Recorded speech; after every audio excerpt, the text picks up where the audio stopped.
Let's get rich this year.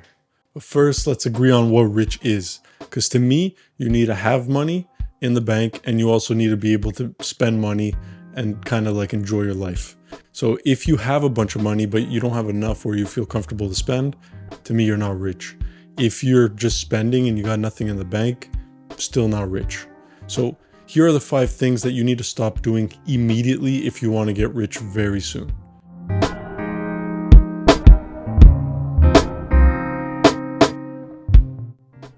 So the first thing, don't buy a house or a condo.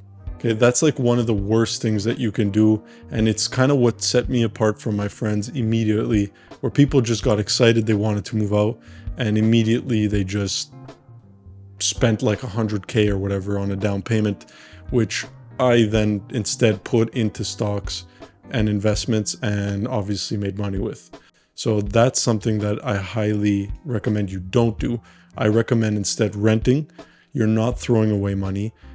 You have to consider the opportunity cost of putting in that down payment and what you could have done with it. Number 2, stop saving your money. You can't save your way to becoming rich, okay? Now it's important that you put it aside, but you then have to invest it, okay? If you're not gonna invest it and you're just gonna put it aside, then the only 2 ways you're gonna get rich are 1, if you make a lot of money, or 2, if you don't care to spend it because you're basically gonna die with all the money you saved and didn't spend because you were cheap. I don't agree with that approach. I want to live my life.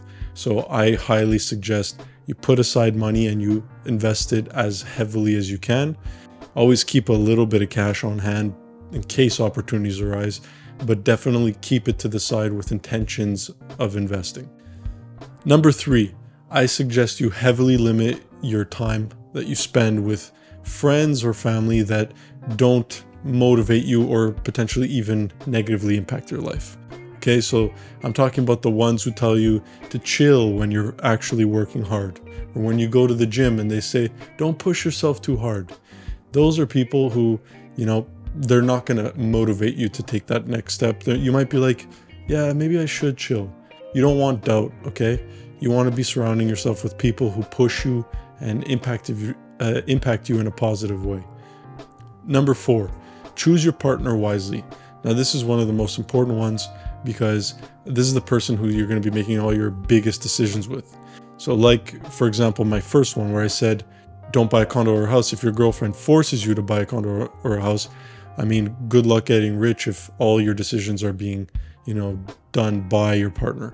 Now, I'm not saying that your partner is necessarily going to know the things that I'm telling you, but you need to essentially be able to talk to that person, show them the logic of why to do one thing or the other, show that if you rent a beautiful place, you're not necessarily going to have a worse quality of life, and, hope that they are understanding. At some point, if they're not understanding, well, maybe that's not the right partner for you, right? It all depends on how badly you want to be rich.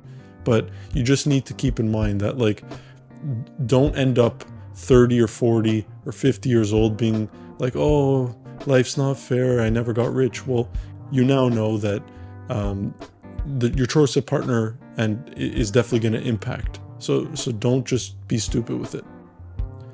5, don't move out unless you have to, okay?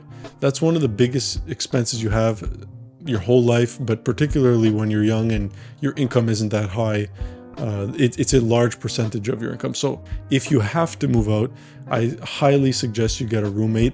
I know you may want your privacy and this and that. Hopefully you can find someone who isn't going to make you feel like you don't like living where you do.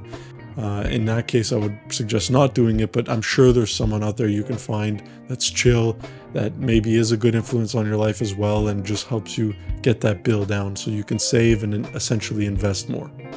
So those are the 5 things that I suggest you stop doing.